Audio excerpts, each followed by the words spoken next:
not much frequent, but we'll see. Although it is marked as medium, but it's a very, very, very easy problem. Like usually this is a trend of Leetcode, marking problems as medium, putting it easy, medium, putting it as hard. Not sure what's happening, but yeah, this one is easy. Yeah, it says that we are given an integer array called as matches, where matches of I is, okay, a match represents, on the first element will represent a winner and the second element will represent the loser. It can be a person, it can be a team. Now it's a player, which is the winner player. So I'll just say, okay, the first element will be a winner player, the second element will be a loser player. Now we have to return a list of size 2, where answer of 0 is the list of basically we have to return the list answer of size 2, where the answer of 0 is the list of all the players that have not lost any matches. Again, we just focus on the same wording, not lost any matches. So the losses for the player should be a 0. Exactly same thing, right? Answer of 1 is the list of all the players. Again, it's all the players, all such players, all such P's, right? And the same way is a list of all the players that have lost exactly one match, which means losses of P of I is exactly 1. Same list of all the players I have to return.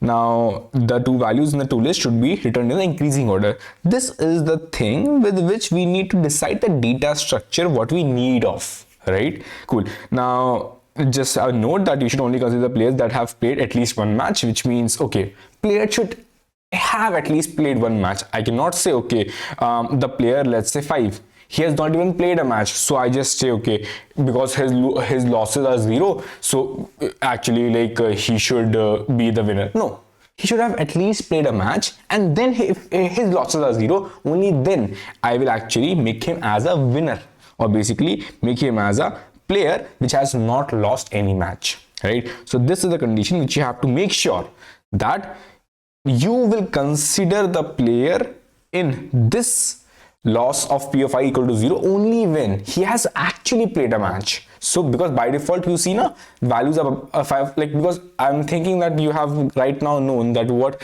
data structure which we want to use, in that by default values are 0 in all data structures. So you have to make sure handle that case accordingly. And other cases that the test case will be generated such that no two matches will have the same outcome. So basically it's just that no two matches will have the same combination of loss and player. Okay, so let's see with the example itself that how, and with the example we can easily try on also, because ultimately we saw that we just want what? We just want the count of losses for all the players. That is what we want. And parallelly also maintaining that we only keep track of losses of the players which have actually played the match. That's it. Cool. So what we will do is, we will again, मकसद नहीं बोलना है, our aim is to find or to count the losses of the players who have played the match.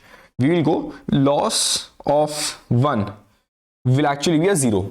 Remember, loss of 1 will actually be a 0 because 1 is a player, 3 is a loser. Loss of 3 will be actually a 1 because 3 is a loser. He has lost one match so far. But bhaiya, what if in future my 1 becomes a loser? So shall I override with a 1? Yeah, you should override. But bhaiya, what if it again becomes a winner? Then shall I override that back to a 0 again? No. He has become a loser. So he, again, my losses of player 5 is equal to 0, which means this player has never lost. So I should maintain such thing that, okay, if my this player 1, because player is a player 1, if it is empty, then I can, okay, if it is empty, if it wins, then I'll put him as a 0, right? If person loses, I'll increase his loss count. If he again wins, so I'll check, firstly I'll check if the player 1 was already, there in my map, if the player 1 was already there, I'll not touch it. If it is there, If it is not there, I can simply make it as a 0. If it is not there, then I can actually touch it and update it depending upon what he's saying. Let's go on and see with examples so you will understand. 2. Okay, we will just say that loss of 2 will actually be a 0. Loss of 3 has increased. Okay, it will become a 2. 3. Now that's interesting. 3 is a winner, 6 is a loser, right? So will you say, bhaiya, 3 is a winner, so I'll update my 3 to actually a 0? No, because 3 has already lost. No, 3 already has a lost count. We want a player who will actually win, whose lost count is a 0. So with this fact, because we know that it's an unordered map, or it's basically to keep the track of the frequency, we are using unordered map. So for sure we know one thing, that we can just simply choose, okay, if my key is already in my map, so please don't touch it.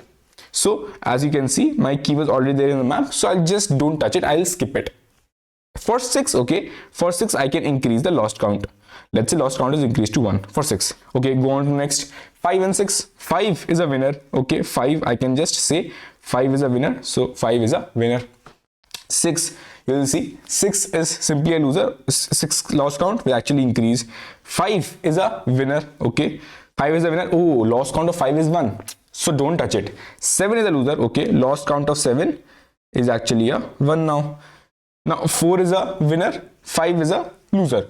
So 5 count increased, 4 count. Again, whosoever is a loser, we are increasing its count. Whosoever is a winner, if he's not in the map, we will actually place and say, okay, his count is 0. If he's in a map already, we will just don't touch it. If he's a winner, right? 4. 4 is here. No, 4 is not here. So simply say, okay, lost count of 4 is actually a 0. 4, 8. 4 winner, right? Winner.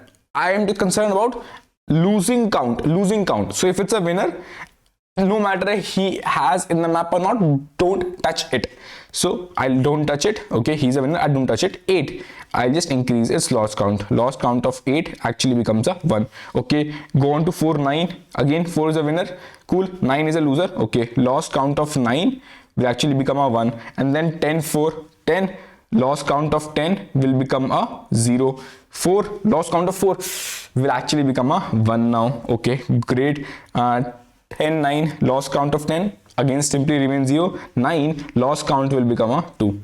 So you saw, now I'm only concerned about the ones who have their lost count as a 0, and it should be in the map itself. It should be, because in the map only those elements will be there who are actually we have iterated on, right? So okay, my winners, this answer of 0 is actually 1, right? 2 and this element 10. So you'll see 1, 2 and 10, right? Now, and the person and the elements in our answer of 1 will be a 4, we have a 7, we have a 8, and we have a 5 is already there. Like 5, did we miss 5? 5, yeah, okay, 5 was the winner here two times. It was a loser just one time, so its count should have actually been 1. So yeah, so 5 is also a loser one time. So these 4 elements. Now if you remembered, okay, we have got the answer, we have got perfectly the answer what we wanted, but you also remembered one thing, that we also wanted the answer in the increasing order. So one thing is, when you have got this entire answer, which means you have used right now unordered map, right? You have used unordered map, which actually will store the element randomly. It has no frequency of element. If you would have chosen the map, then if you have iterated on all of your elements, then it would have been sorted by the keys itself. So one way is, either you use a map so that when you iterate on all the keys, that will be stored in the order of their frequencies, or else other option is that you get everything, you get this entire list of answer of 0, you get the entire list of answer of 1, and then you simply sort that list. Again, that is also will take the same time. So this will also take n log n time. This operation, after getting entire keys and then sorting the keys itself, will again take n log n time. So both operation, In this, you will have to take an unordered map and then you have to sort the keys. Here you can take the map which by default will sort the keys. So these are the two ways in which you can solve it. Let's see how this can be done. Code is pretty simple. We will have the lost count. Now we have used a map, right? We have used a map because it will sort the keys by default. So we will just keep the lost count track. I iterated on all of my matches. I said, okay, this person won the match. P win, person won the match. This person lost the match. This is the person who lost the match. Now, again, as I mentioned, if something is already present in the map, then please don't touch it if someone wins. If it is not present, if something is not present in the map and person wins, then I can say that his count will actually be a 0. So that it can handle both the cases. It can handle the cases that you should only consider the player that have played at least one match, and also the answer of 0 is the list of all the players that have not lost any matches, right? So now coming on back that this is done, player win is done, player lost. If I'll simply say, okay, this player lost, increase its loss count. I'll simply increase its loss count of the lost player.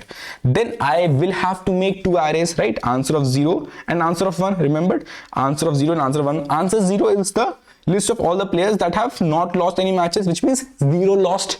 This is the 1 lost, right? So I'll just make these two arrays, 0 lost and 1 lost, and then I will return the 2D vector. Right, so 0 lost and 1 lost. I'll iterate on all of my lost count. Lost count is simply a map which we made. Lost count is a map which we made. Now this lost count map will be sorted in the increasing order of its keys because of the map logic. So I will simply have to iterate on my frequency. If the frequency of losses is actually a 0, which means it's a 0 lost person, right? If the frequency of loss is actually a 1, it's a 1 lost person. That's it, how I will push it. Then I can simply make a 2D vector and return that 2D vector. The time will actually be O of n log n because we are sorting all the keys and we can have n distinct keys, and space will be O of n because it's a map which will store n different keys. Now, if the interview asks you, bro, can you please optimize it? Now, for sure, you have to put it in the increasing order of keys. Right, now if I just ask you that, okay, this was the constraint, and with the constraint itself you can see the time complexity. Actually, in the worst case, it can be n log n. This is the n, right? But there's also one more fact. When, see, why was sorting required? Sorting was required in the first place just only and only because of this fact that you have to return in the increasing order.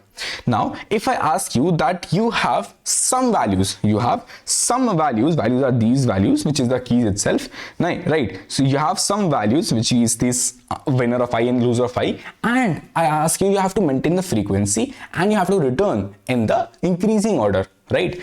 So what is something else which comes to your mind? Right, it is simple, an array, right? So if this array maintains the frequency also, and if I iterate from left to right, then it will be sorted also. So 0, because you have seen simple like counting, sort and all that algorithms, they are actually using the concept that I use an array, although it wastes a lot of space. Because I will have to, by default, it's, let's say, even if I have 3 elements, my first element is a 0, my second element is a 1, my third element is a 10. Still, I will have to make an array of size 11. So it wastes a lot of space. But if you have a lot of elements, then it will not be wasting much space and the time will also be less. So if you had these 3 elements in a map, and if you want to store the frequency of these, let's say here is 1 more 10, let's say here is 1 more 10. So if in the map you would have stored it, so you would have done, okay, MP of 0, it's 1, MP of 1, it's a 1, and MP of 10, it's a 2. So you saw that you are using a map which is storing in the sorted order of their keys and also maintaining the values, which is the count.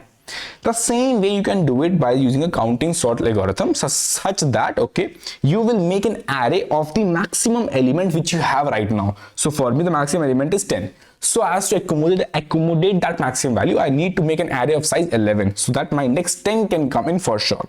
So in this case, you saw that the maximum element can be of size 1e5. So I have to make an array of size 1e5. Cool. Now with this, I can just simply say increase the frequency of 0 by 1, increase the frequency of 1 by 1, increase the frequency of 10 by 1, increase the frequency of 10 by 1. So this is, and by default everyone is actually a 0. So that's how I can use an array to actually get the frequencies. And then now multivariate, okay, I'll iterate from left to right. Whosoever has a non-zero frequency, I just get those. So this is how I can use an array instead of a map to get the element count, because the array values will actually contain the count and the indexes will actually contain the keys itself. So this is how I can use it. So in this problem, I'll use the same concept. It's just that 0 represents 0 losses. Remember, we also have to maintain at least one match he should be played, because maybe the player 4, player 5, he did not play any match at all. So still they are counted, right? Because by default you have placed a 0 value. So rather than placing a by default 0 values, what we will do is we will place a by default -1 value. -1, -1, -1, -1. And let's say we had these two matches, right? We have these two matches, that 0 and 1 played, which means 0 won and 1 lost. And then we have that 1 won and 10 lost. We have these, or let's say we have 10 won and 1 lost. We have 10 won and 2 lost. Let's say we have these 3 matches which we have. So what we will do is, okay, by default everything is a -1. So I know that by default everything is a -1 for me. Now if everything is a -1, I'll just simply say, okay, 0, he won. If something value is -1, okay, update it to a 0. 1 lost. Okay, if it's a -1, then start its count by a 1. If it's a 0, okay, by default, if it's a 0, okay, simply if it's a -1, I would have updated that to a 0. If it is not, then simply keep it as what the value it is right now. If it's a 1, increase the count. If it would have been a -1, I would have made it a 1. But if it is not a -1, then I'll simply increase the count. Okay, I'll increase the count. Here it was a 10, so I'll simply make it as a 0. If it is a -1, make it as a 0. Okay, 10, keep it as it is, don't touch it. If he wins, if it is a -1, then you will do it as a 0. But if it is not a -1, then you will keep it as it is, don't touch it. If it's a 2, okay, increase the count, but increase the count only when it is not a -1 value. It is a -1 value, firstly make the count as a 1. So this is how I can actually build my arrays. So let's see the code. It's pretty simple. I have the same loss count. Earlier I was using a map, now I'm using a vector of this maximum size, because I know the maximum size can be 1e5. So I used a 1e5 plus 1 so as to accumulate a 1e5 index also. So then I did on all of my matches. Then I said same, person win, person lost. If I know that the person win, if it's lost count, which means in this lost count by default, as you can see, this by default value is actually like if you just go and see for this, I don't know why it is hanging, but the by default value is a -1. Then I will just say that now this player is playing, so for sure put the value as a 0. If not this case, which means if he has lost the match, then if the value is -1, then don't directly increase the value. Firstly make the value as a 1. But bhaiya, why don't directly increase? Because if you increase directly, then it will actually become a 0, which will actually say, okay, it's a winner, it's a win for the player, but it's a loss for a player. So increase the count directly to 1. So we are skipping that step. So that's the reason we have to add an if condition here. And anyway, further, if it's actually coming lost again, then simply keep on increasing. So here we have just make sure that by default, if the player is not playing, his value will remain -1. If he plays and wins, it will become a 0.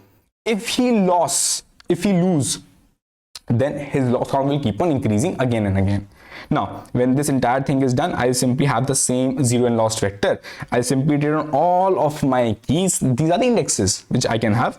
If the loss count is a 0, then simply you are having a 0 loss count. If its loss count is 1, you are having a 1 loss count, and then simply return the 2D vector. And with this you can solve it in O of n plus k. Now O of n to iterate on all the n elements, and in worst case this k is actually 1e5. So even if your n is small, this value will be a pretty large value, because it is constrained by this k, which will for sure be fixed. So this value, or you can say k is just your maximum element. Again, you can reduce this, you don't have to put it 1e5 plus 1 every time. You can just firstly find out what is the maximum element in this matches array, who is having maximum key, and then update that, update this limit, upper limit, with that maximum value plus 1. This is one thing which you can do, but by default you can just place the maximum value itself so as to handle all the cases. So this is one thing which I think of, that it can be a solution, both improvised and a new solution. If you can tell the interviewer, then he'll be happy that you can think in the other direction to actually reduce the time. It is entirely dependent upon how the data is going to come in for this problem. Cool. Goodbye. Take care.